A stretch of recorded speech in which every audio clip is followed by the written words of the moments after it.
afternoon and welcome to the Good Plates Kitchen. I'm Adrienne Boswell and today I'm making turkey burgers.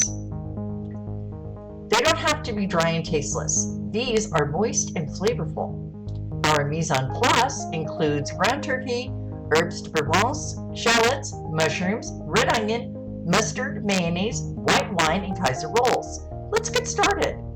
First, put the turkey, herbes de Provence, shallots, and butter in a bowl. Mix and shape into patties. Put them in the refrigerator while you make the mushrooms.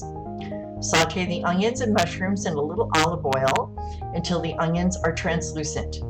Add the wine and let them cook until the mushrooms are soft and starting to brown. While this is happening, mix the mustard and mayonnaise. Paint each half of the rolls with the sauce.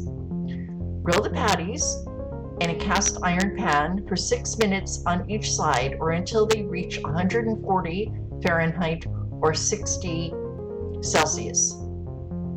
Then put the cheese on and cover them, reducing the heat.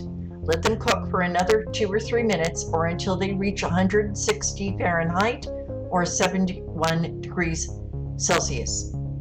Put one patty on top of each bun half and top with the mushroom mixture. You're welcome to add more toppings if you wish. Enjoy! Don't forget to subscribe. See you next time.